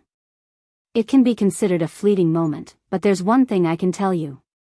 Once you ascend, you might become the first heavenly phenomenon cultivator in 300 years to be struck by heavenly tribulation. Heaven's net has long arms. You won't be able to escape." Xianyuan Qingfeng's face instantly paled. Su Fengnian stood up. "Come with me. Since you've given me your proof, I can do a big business with you without worry. What I'm giving you is priceless. Even if you give yourself to me, I don't think you'll lose out. For the first time, Xianyuan Qingfeng didn't retort. She quietly followed behind Su Fengnian. It seemed that her failure to encircle and annihilate Han Diaosi had caused her arrogant and lawless character to settle down. Su Fengnian pushed open the door and entered the Tide Listening Pavilion. He brought Xianyuan Qingfeng directly to the 8th floor. The red robe appeared in the corridor, displaying Xidagarba's compassion. Su Fengnian smiled. Don't force yourself and enter. You'll lose your cultivation for nothing. The door opened and closed. Xianyuan Qingfeng saw an unforgettable scene. 9 imperial jade seals of different sizes. They hovered in the air. They hovered in the same position as the 9 kingdoms of spring and autumn. Su Fengnian stood still with his hands clasped behind his back. Calmly, he said, Later Sui, West Chu, Southern Tang, Western Shu, Northern Han, and Great Wei. After the fall of these 6 countries, the names of the countries recorded in the history books were all destroyed by Su Shao.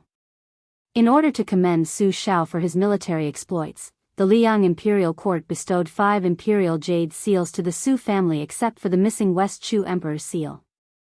Back then, De Chu was regarded as the orthodox of the Central Plains largely because it had been passed down from the Emperor Qin's seal of destiny. Later on, it was separated by the spring and autumn period. Various countries had copied it or simply reprinted it. There were all kinds of names for it, such as seal and treasure. Of the 9 pieces you see, 3 of them are imitations made to make up the number 9. The Tide Listening Pavilion has 9 floors for a reason. I know what you want to ask. Since the imperial court only bestowed 5 and imitated 3, where did the last one come from? We're in the same boat, so there's no harm in telling you. Beiliang Palace secretly hid the little princess who carried West Chu's fate. Do you see that smallest imperial jade seal? It's only 4 inches wide, but it's the genuine yellow emperor's Yang seal of the Great Qin. As for the Yin seal, I've entered Emperor Qin's mausoleum in Beimang. However, that person wanted to keep it for himself and was only willing to show me the tip of the iceberg. I only wanted to save my life and escape, so I didn't have time to look into it. My younger brother, Huang Manor, won't be able to enter Heavenly Phenomenon for the rest of his life. Hong Xixiang abducted my older sister, and in order to return the favor, he severed the fate of the 5 nations. Beiliang didn't have a single bit of it on the surface, but it split into 3 portions and flowed into Liang and West Chu's pillars of fate. Su Fengnian ignored Xianyuan Qingfeng's dumbstruck expression and pointed at West Chu's national seal. It was completely colorless before and looked no different from ordinary jade. However, after the bull-riding flying sword severed the fate, it shone brightly. Apart from the fact that it still can't compare to the Li Yang imitations, it's already far more brilliant than the 7 imperial seals. This talisman formation is an item that steals the fate of the world. Qiao Chongqing is already preparing to revive his nation, and I estimate that he'll take back West Chu's national seal in a few years. Rather than letting him take it away for nothing, I'd rather sell it to you. You can carry it with you for the next 2 years and slowly absorb it. When you reach Heavenly Phenomenon in the future, you can use it to resist the heavenly tribulation. Although the fate of the imperial seal is only 100th or 1,000th of that of a dynasty, if you monopolize it, I estimate that you won't become the shortest-lived Heavenly Phenomenon expert in the world. Xianyuan Qingfeng asked in a low voice, Then what about your little brother that my father said could only reach the finger-profound realm? Su Fengnian's lips twitched. At least you still have some conscience. 1 less Great Qin Yang seal, which is bound to be lost, but there are still 8 remaining. Moreover, I'll never let my Huang Manor enter Heavenly Phenomenon in this lifetime. This talisman formation is just a precautionary measure. Besides, Huang Manor is different from you. Even if this talisman formation is beneficial to him, it's only a temporary solution. In the end, whether it's your current finger-profound realm or your future Heavenly Phenomenon realm, it's like a child's play in front of Huang Manor. Xianyuan Qingfeng said calmly, but I won't stop at Heavenly Phenomenon. Su Fengnian dismissed it with a smile. He stepped forward stealthily and reached out a hand to grab the West Chu imperial seal. Like a python drawing water, as the imperial seal was pulled toward Su Fengnian's hand, a series of mysterious ripples visible to the naked eye appeared in the air. The other 8 imperial seals trembled incessantly. When Su Fengnian grabbed the imperial seal, the ripples on the surface of the water gradually became as calm as a mirror. Su Fengnian turned around and handed the imperial seal to Xianyuan Qingfeng. Her expression changed drastically, and her entire hand turned from red to purple. Su Fengnian gloated. Hot. Don't let go. Xianyuan Qingfeng endured the stabbing pain in her heart and said angrily, "Why doesn't it feel strange in your hand?"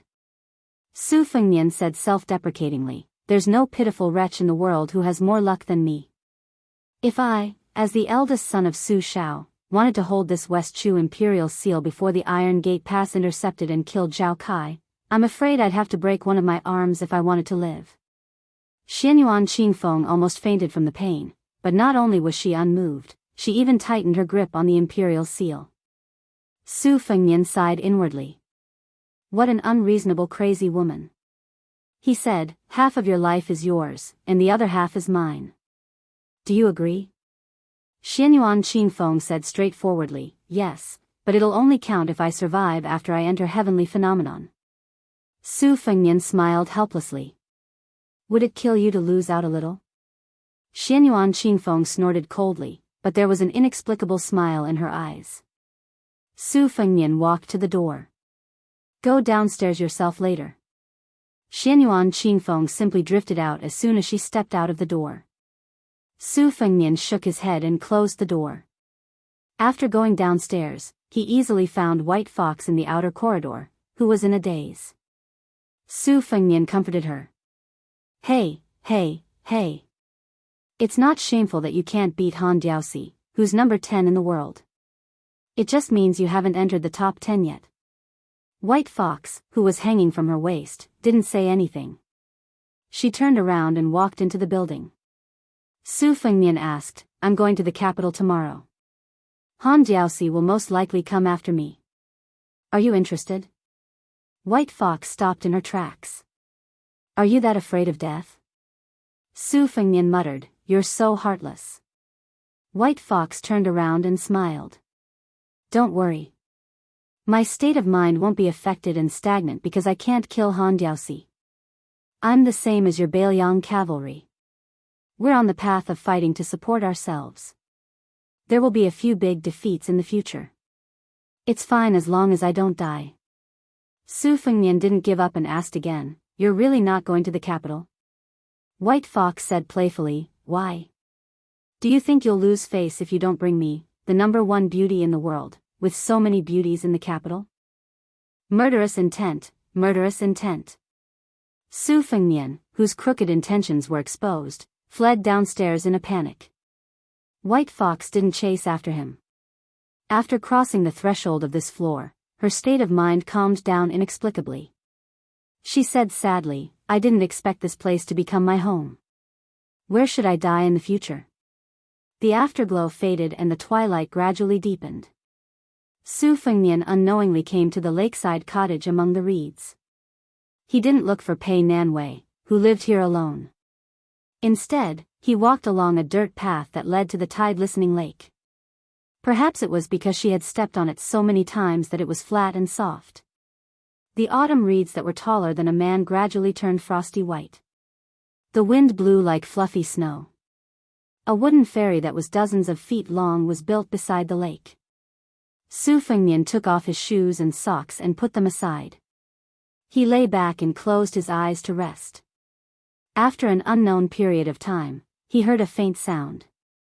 The barefoot woman sat down beside him with her arms around her knees.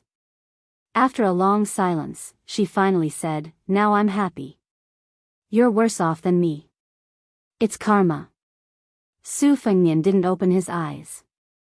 He said softly, "Reed ropes made from reeds can be used to hang and ward off evil spirits. Spring reeds can be used to make flute membranes.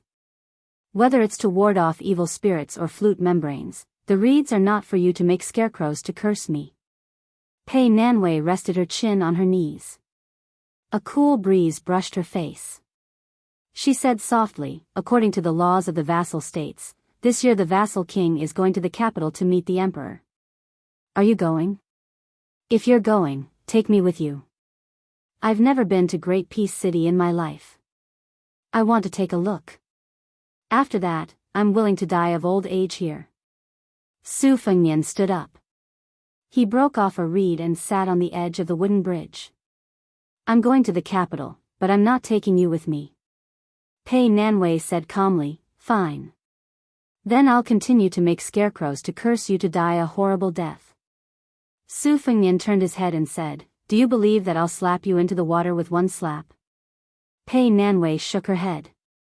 Su Fengnian turned his head and ignored this woman who had always been muddle-headed. Pei Nanwei sat next to him and then lightly kicked his foot. Take me with you? I only have one unfulfilled wish in my life. I can be your servant girl. Su Fengnian firmly said, no. Not only will I serve you tea and call you grandpa, but I'll also massage your shoulders and call you Gongzi. I don't care. I'll play chess with you and help you study. How much is it worth? When you're not happy, this servant will smile and be willing to be hit. I have tender feelings for the fairer sex. Warm the bed. What? Warm the bed. Good, it's a promise. We'll leave for the capital tomorrow. Remember to bring some elegant and beautiful clothes so you can wear them. Don't forget rouge and powder. It's not good to put on too much. Just a little is enough. Then there's the time to warm the bed. I'm not going, you're really not going? This place is pretty good. You want to fight with me? Su Fengnian stood with a smile. He bent down and placed the autumn reed on her lap. Then he picked up his boots and socks and left the reed marsh.